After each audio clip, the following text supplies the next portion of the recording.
जय हिंद जय भारत दोस्तों, आपका हमारा YouTube चैनल आदित्य सिंह पे स्वागत है। इस वीडियो में हम अपने संस्थान के दूसरा स्टूडेंट का जो है इंटरव्यू लेने वाले हैं। इंटरव्यू कहिए या साधारण बातचीत। इस वीडियो में हम जानेंगे कि इन्होंने कैसे संघर्ष करके, स्ट्रगल करके यूपी पुलिस में सिलेक्शन ना होने के बावजूद, फाइनल मेरिट में आउट होने के बाद भी अब जो है यूपीएसआई में जो मॉक टेस्ट होते हैं, जैसे प्लेटफॉर्म का नाम मैं बता दूं, रोजगार with Ankit, test book, test ranking, super 100 by Aditya Singh, इन 4 प्लेटफॉर्म पे बेहतरीन शानदार स्कोर कर रहे हैं। तो एक मैं उम्मीद के साथ इंटरव्यू शुरुआत करूंगा कि इनका एसआई में सिलेक्शन 100% जरूर होगा। और कई लोग कह सकते हैं कि सिलेक्शन हुआ नहीं और आप इंटरव्यू डालने लगे, तो आपको मैं बता दूं, पुलिस का जब आपका एग्जाम नहीं हुआ था तो उस समय मैंने एक स्टूडेंट का काकादेव से इंटरव्यू डाला था और आप वो वीडियो आज पड़ा हुआ है। यादवेंद्र सेंगर उस लड़के का नाम है। मैंने उस वीडियो में अंकित नाम बताया हुआ है क्योंकि उसके घर का नाम अंकित है। आप पीडीएफ ओपन करिएगा यूपी पुलिस के रिजल्ट का और 525 रैंक, कितना रैंक, 525 रैंक देखिएगा। और जब रिजल्ट आएगा यूपीएसआई का, जिस बच्चे का मैं अपने संस्थान का इंटरव्यू डाल रहा हूं, आप देखिएगा 1000 रैंक के अंदर इन बच्चों का रैंक रहेगा, क्योंकि इनके साथ मैं खड़ा हूं और एग्जाम तक तो देखिएगा इनके अंदर क्या परिवर्तन ला के रहूंगा। तो चलिए इंटरव्यू की शुरुआत करते हैं। सबसे पहले हम आपका परिचय कराते हैं। अंकुल यादव जो हमारे संस्थान में शुरुआत से जुड़े हुए हैं, जो कि स्टाफ के रूप में भी हैं, यानी टाइपिंग का भी काम करते हैं। मतलब जैसे कोई भी सब्जेक्ट मैं दे देता हूं, मैथ का टाइपिंग करना है, रीजनिंग का करना है, तो बहुत ही मैं कहूंगा मेहनती जो है लड़का है अंकुल। ठीक है, कोई भी काम मैं दे देता हूं तो उसको मना नहीं करते हैं। ठीक है, और बहुत ही मेहनत से अपना पढ़ाई के साथ साथ जो है संस्था के कामों में भी दिलचस्पी लेते हैं। मैं बता दूं, जैसे हमारा संस्था का जो काम रहता है और पढ़ाई का भी जो काम रहता है, दोनों कामों में बखूबी जो है इंटरेस्ट लेते हैं और अपनी ड्यूटी समझ के करते हैं। इसी वजह से मैं बता दूं, इनका स्कोर 4 महीने में जबरदस्त उछाल देखने को मिला है। शुरुआत में बात करें, इनका स्कोर अभी ये खुद बताएंगे कि कितना आता था और वर्तमान में कितना आता था, लेकिन उस परिस्थिति को बात करें जहां से ये आते हैं और जब ये आए थे संस्थान में, तो अब कैसे हमारे संस्थान के बारे में इनको पता चला कि ऐसा कोई संस्थान है जो इस तरह से चल रहा है, इन सब बिंदुओं पर बात किया जाएगा।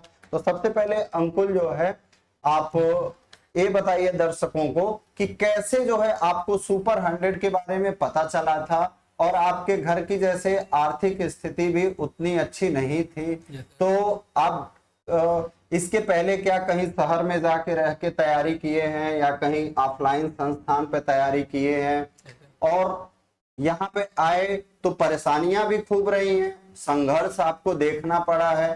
ठीक है, क्योंकि जब आप पढ़ाई के साथ काम भी करते हैं तो संघर्ष भी रहता है। तो आपको ऐसा कभी नहीं लगा कि बाकी बच्चे तो यहाँ पे मान लो उनको 11-12 घंटा मिलेगा, मैं सर के लिए 3-4 घंटे काम करूंगा तो मुझे समय कम मिलेगा, तो बाकी बच्चे आगे निकल जाएंगे हमसे, हम तो पीछे रह जाएंगे। तो ये सब के बारे में आप बताइएगा। ठीक है, तो सर सबसे पहले मुझे सुपर 100 के बारे में सर आपकी वीडियो से पता लगा। सर आपने जो वीडियो बनाई थी, फिर उसमें मैंने वीडियो देखा, उसमें क्या क्या फैसिलिटी, क्या क्या चीज़ें हैं, तब मैंने सर एडमिशन लेने का प्रयास किया। फिर सर जब आपसे पहली बार बात हुई तो सर पता चला कि सीटें फुल हो चुकी हैं। तब मैंने वेटिंग लिस्ट में सर आपसे रिक्वेस्ट की कि सर मेरा वेटिंग लिस्ट में डाल दीजिए, या सर कोई काम भी हो तो मुझे दे दीजिए, मैं काम भी करता रहूँगा और अपना पढ़ाई भी करता रहूँगा। तो जैसे इन्होंने बताया कि सीटें फुल हो चुकी थी, तो मैंने इनको बताया कि आपका एडमिशन नहीं हो पाएगा। तो देखिए, हमारे यहाँ जो सिस्टम रहता है, अभी हम लोग 50 एडमिशन जो है रक्षाबंधन के बाद लेने वाले हैं। तो अगर कोई स्टूडेंट जब एडमिशन लेना चाहता है तो अपना रजिस्ट्रेशन करा के अपना एडमिशन क्लियर करा ले, क्योंकि एक बार जब सीटें फुल हो जाएंगी तो फिर आपका कुछ लड़कों का वेटिंग लिस्ट में, और फिर जो है आपको मना कर दिया जाएगा कि भैया हमारे यहाँ स्टूडेंट पूरे हो चुके हैं, क्योंकि हम लोग बहुत ज्यादा भीड़ जुटाने की कोशिश नहीं करते हैं, चाहते हैं लिमिटेड बच्चे रहें, उनके लिए काम करें और उनका स्कोर बढ़े। ठीक है, तो आप जैसे आपका एडमिशन हमने फिर दोनों में नहीं किया, मतलब ना वेटिंग लिस्ट में ना उसमें, फिर आप जो है टाइपिंग के लिए आए। Yes, sir. ठीक है, तो क्या इसके पहले आपको टाइपिंग का वर्क आता था क्या, मतलब? नहीं सर, मैंने टाइपिंग तो उस दौरान सर मैं टाइपिंग सीख रहा था, मेरा जूनियर असिस्टेंट का इधर एग्जाम लगा था, तो उसी के पर्पज से मैं टाइपिंग सीख रहा था। फिर तब तक सर आपसे इधर बात हुई तो सर आपने टाइपिंग के बारे में बोला, तो मैंने सर बोला कि मुझे टाइपिंग तो इतना नहीं आती है। फिर सर आपने बोला कि बोल के टाइपिंग करनी है, फ़ोन से टाइपिंग करनी है। तो फिर मैंने बोला ठीक सर, बोल के फ़ोन से टाइपिंग कर लूँगा। हाँ, तो और यूपी पुलिस एग्जाम में आपका फाइनल मेरिट में जैसे आपने बताया कि आप आउट हो गए, यस सर। इसके पहले यूपी पुलिस एग्जाम के पहले क्या क्या एग्जाम अटेम्प्ट किया? यूपीएसआई के मतलब सॉरी यूपी पुलिस से पहले सर मैंने सीआरपीएफ फायरमैन का भी एग्जाम दिया, जिसमें सर मैंने फाइनल तक गया। मेरे उसमें 100 में 90 नंबर थे, तो उसमें सर पूरा भरोसा था कि हो जाएगा। लेकिन फिर उसमें जब फाइनल कट ऑफ हुई तो 97 कट ऑफ गई 100 में सीआरपीएफ फायरमैन में, तो उसमें भी सर मेरा फाइनल नहीं हो पाया था। उसके पहले और कोई एग्जाम? और उससे पहले मैंने जीडी एसएससी जीडी का एग्जाम दिया था, फिर उसमें नहीं हुआ था। और उससे पहले फिर सर ये टेट का एग्जाम दिया, फिर स्टेट की इधर कोई वैकेंसी आई नहीं, मैं इधर स्टेट पे फोकस करता था, स्टेट एग्जाम पे। अच्छा अच्छा, यस सर। ठीक है। तो यूपी पुलिस में जैसे 60,000 वैकेंसी था, फिर मैं वही कहूंगा कि अगर आपका सिलेक्शन नहीं हुआ होगा तो कहीं ना कहीं से डिमोटिवेट तो जरूर हुए होंगे कि Yes, sir. मतलब इतनी बड़ी भर्ती में सिलेक्शन नहीं हुआ, तो अपने आप को मोटिवेट रखने के लिए फिर आपने कैसे? सर डिमोटिवेशन तो बहुत हुआ सर, वो कुछ समझ में नहीं आ रहा था कि अब क्या होगा, इतनी सारी वैकेंसी थी, इसमें भी नहीं हो पाया, अब आगे कैसे होगा और लोगों को जवाब कैसे देंगे कि जब 60,000 में नहीं हो पाया है, तो जो इतनी अब यूपीएसआई की जो 45 वैकेंसी आने वाली है इसमें कैसे होगा। तो ये सब लेके सर डिमोटिवेट तो मैं काफ़ी हो गया था। लेकिन इसके बाद मैं कहीं ना कहीं मेरी अंदर से मतलब आत्मविश्वास है मुझे कि मैं मेहनत करूँगा तो हो जाएगा। और मेरा मैथ वीक था, जिसकी वजह से मेरा अभी तक स्कोर नहीं बढ़ा था, और मतलब प्रैक्टिस की कमी रहती थी। उसके बाद फिर जब से सर मैं आपके यहाँ आया तब से फिर सर आपके माध्यम से इतनी प्रैक्टिस हुई कि आज मेरा मैथ भी अच्छा हो गया। जहाँ मैं पहले मैथ में 17-18 क्वेश्चन कर पा रहा था, वहाँ मैं आज 30-32 क्वेश्चन कर ले रहा हूँ, और उसी की वजह से मेरा टाइम भी अच्छा हो जा रहा है। और तो अभी जैसे मान लीजिए वैकेंसी आएगा, ठीक है, वैकेंसी जब आएगा और एग्जाम होगा, तो मैं जो कहता हूं कि 90% स्कोर करना है मैथ, रीजनिंग, हिंदी, पॉलिटी में। ये सर। ठीक है, 90% हमारा टारगेट रहता है। तो उस लक्ष्य को पाने के लिए आप मेहनत करें, मैं यही कहूंगा। जो भी स्टूडेंट इस वीडियो को देख रहे हैं, मैं यूपीएसआई में सिलेक्शन का एकमात्र आसान सा उपाय बता दूं। 90% किस किस चीज में? Math, reasoning, Hindi, polity, 4 subject मिला के अगर 90% कर देंगे, आपका रैंक के साथ सिलेक्शन हो जाएगा। अच्छा, जैसे इसके पहले आप कट ऑफ के बारे में भी सोचते रहे होंगे और स्कोर के बारे में। यहाँ आके मैंने आपको एक तरीका बताया कि कट ऑफ और स्कोर के बारे में ज्यादा मत सोचो, आप जो है परसेंटाइल पे काम करो और इस पे काम करो, रैंक पे काम रैंक। करो। Yes sir. तो ये सिस्टम कुछ आपको नहीं लगा थोड़ा कि ये तो थोड़ा अलग सिस्टम हो जी सर, ये तो पूरी तरह से अलग लगा, क्योंकि मैं पहले अभी तक मैंने जो भी वैकेंसी देखता था, जो भी एग्जाम होता था, उससे पहले तो यूट्यूब पे वैकेंसी आई नहीं कि उससे पहले ही कट ऑफ का वीडियो आने लगता था, इतनी संभावित कट ऑफ जाएगी, इतनी वो होगा। तो इस सब चीज़ों से मतलब मैं फ्रस्ट्रेट होता रहता था। लेकिन सर जब से मैं आपके यहाँ आया तब से ये सब सर आपने मना किया कि ये सब चीज़ें नहीं देखना है, सिर्फ अपना रैंक पे और अपना एक्यूरेसी पे फोकस करो। तब से मेरी एक्यूरेसी भी सही हुई है सर, परसेंटाइल भी अच्छी आ रही है, क्योंकि मैं प्रॉपर परसेंटाइल पे ही काम करता हूँ, स्कोर चाहे जो भी हो। और इस संस्थान में आने के पहले जैसे आपका मान लीजिए आपने रजिस्ट्रेशन कराने के लिए टेस्ट दिया होगा यस सर। कि हमारा जो है हमारा क्राइटेरिया था कि जिसका 250 स्कोर आ रहा होगा उसका हम एडमिशन लेंगे। यस तो सर। उस समय जब आपने टेस्ट दिया था तो आपका स्कोर कितना आया था लगभग? उस समय सर जो मैंने टेस्ट जो सर आपने बताया था कि शायद 30 अप्रैल का टेस्ट था, तो उसमें सर मेरा 255 मार्क्स आया था। और उस दौरान सर मेरा कोई भी टेस्ट देता था तो मेरा स्कोर 255 के अराउंड, मतलब एवरेज 255 ही रहता था। क्यों? और टाइमिंग, हर टेस्ट में टाइमिंग कम पड़ जा रहा था, मैच पूरा नहीं हो पा रहा था। हाँ, तो मैं जो दर्शक देख रहे हैं, स्टूडेंट देख रहे हैं, मैं उनको बता दूं, देखो साफ सीधी बात, जिसका 300 प्लस आता, अगर मान लो अप्रैल में, वो मेरे यहाँ एडमिशन नहीं लेता। साफ सीधी बात, वो आता ही नहीं। क्यों आता? अगर जिस बच्चे का 300 प्लस आता वो मेरे यहाँ एडमिशन नहीं लेता। यानी कि 200 250 से जिसका स्कोर 280 तक रहा होगा वही मेरे संस्थान में एडमिशन लगभग लिया होगा। लेकिन यहां से मैक्सिमम बहुत से बच्चे जो गए भी, मैं उनका बता दूं स्कोर, जब हम बीच में टेस्ट लेते थे तो 30-30 बच्चे ऐसे होते थे जिनका स्कोर रोजगार वित्त अंकित पे 300 प्लस होता था। अगर वही बच्चे मान लो अगर आपका एडमिशन के पहले 300 आता तो नॉर्मल सी बात है वो आते ही नहीं, क्योंकि बहुत से लोगों का आया और वो एडमिशन नहीं लिए। तो अभी जो है आपका स्कोर हम मतलब कितना कितना आ रहा है, जैसे मान लो बात करें रोजगार वित्त अंकित पे, तो लगभग आपका एवरेज स्कोर कितने से कितने के बीच में आ रहा है? रोजगार वित्त अंकित की बात करें तो अभी तक मेरा एवरेज स्कोर आ रहा है 330 से 40 के बीच में रहता है। 330 से नीचे नहीं रहता है, एवरेज यही रहता है सर, 330 से 40 तक। हाँ, जैसे 350, 340, 330 इनका स्कोर रहता है। टेक्स्ट बुक पे सर 340, 45, 50 ऐसे ही रहता है। हाँ, टेस्ट रैंकिंग पे? टेस्ट रैंकिंग पे अभी तक सर मैंने 3 मॉक दिया है जिसमें मेरा एवरेज आ रहा है 315 का आ रहा है टेस्ट रैंकिंग पे। हाँ, मतलब टेस्ट रैंकिंग पे जो है थोड़ा टेस्ट का लेवल टफ रहता है तो वहां पे 310 से 315 मान लिया। लेकिन इसमें हाईएस्ट स्कोर मेरा 330 है एक में। अच्छा, टेस्ट रैंकिंग। Yes sir. और लोएस्ट 310 है। Yes sir, lowest 310। तो 310 और 330 का हम लोग एवरेज ले लें तो 320 मान के चला जाए, ठीक है। और हमारा जो एप्लीकेशन है सुपर 100 बाई आदित्य सिंह पे, तो वहां पे इनका स्कोर मैंने देखा है 290 से 310 के बीच रहता है, नहीं? तो वहां का भी मान लें कि 300 एवरेज आ रहा है, तो एक अच्छा परफॉर्मेंस मैं मानूंगा। 4 अगर ऐप पे आप टेस्ट दे रहे हैं और लगभग 300 के प्लस हैं चारों ऐप पे, तो आप समझिए बहुत अच्छा है और आपका सिलेक्शन होना लगभग तय है। बस थोड़ा बहुत आपको कमियों पे फोकस करना है। जैसे यहाँ पे आए होंगे तो एक चीज और नया पाए होंगे, मैं सेक्शनल टेस्ट देने पे ज्यादा फोकस कहता हूँ कि सेक्शनल टेस्ट ज्यादा से ज्यादा दो, कमियों पे काम करो। वही सर, जब से सेक्शनल टेस्ट देने लगा हूँ, काफी प्रैक्टिस करता हूँ, तब से सब चीजें काफी आसान हुई हैं और टाइम भी काफी बच जा रहा है। जो जहाँ मैं पहले सर काफी मेरा टाइम कम पड़ जा रहा था, वही आज मेरा टाइम बच जा रहा है हर एक मॉक में। इतना प्रैक्टिस किया हूँ अब तक। जैसा इन्होंने बताया कि मैंने खूब मैथ का प्रैक्टिस कराया या चीजों का, तो देखो मैथ और रीजनिंग जो हो गया भाई, ये प्रैक्टिस का ही गेम है। जितना प्रैक्टिस करोगे आपका स्कोर अच्छा लेवल पे पहुंच जाएगा। अपने डर को खत्म करना है तो आप ज्यादा से ज्यादा प्रैक्टिस पे फोकस करिए।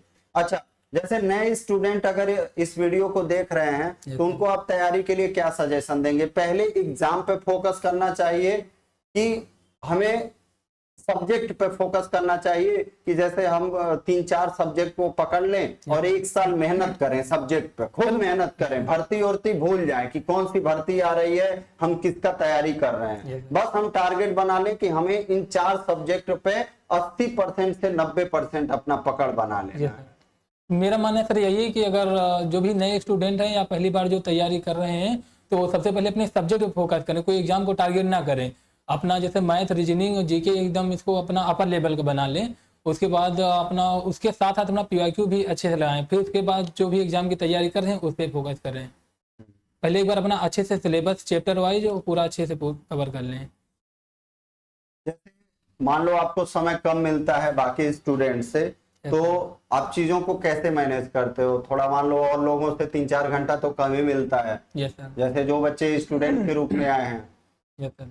तो क्या उसका लगता है कभी कमी कि हमें तो समय कम मिल रहा है? ये सर शुरुआत में जब आया था सर तो काफ़ी दिक्कतें हो रही थी। ऐसा लग रहा था कि सर पढ़ाई के साथ साथ ये सब चीज़ें, टाइपिंग वाला जो काम है ये सब नहीं हो पाएगा सर, बहुत डिमोटिवेट रहता था।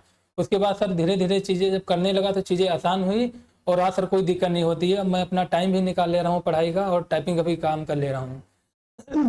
तो देखिए, शुरुआत में जैसे हम कोई काम करते हैं तो थोड़ा बहुत स्ट्रगल आता है। जैसे मान लीजिए कोई वैकेंसी आती है, फॉर्म भरने वालों की संख्या 15 लाख, एग्जाम देने वालों की संख्या 11 लाख, पहला मेरिट आता है 1 लाख, फिजिकल पास होते हैं 80,000, फाइनल मेरिट आता है 30,000। समझ रहे हैं इसका मतलब? यानी अंत तक वही पहुंचता है जो आपका सक्सेस होने का, संघर्ष करने का क्षमता रखता है। हर कोई नहीं पहुंच पाता है। अगर हम सोचेंगे कि सभी लोग हर पैरामीटर को पास कर सकें तो ये सबके बस की बात नहीं होती है। यहीं पे कई टाइपिस्ट लोग आते हैं, मैं बता दूं, 2 दिन में ही वो पता नहीं क्या जज कर लेते हैं चीजों को, और उनको लगता है कि 2 दिन में ही, आप 2 दिन में या 4 दिन में किसी के मेहनत को या किसी के संघर्ष को आप जज नहीं कर सकते हैं।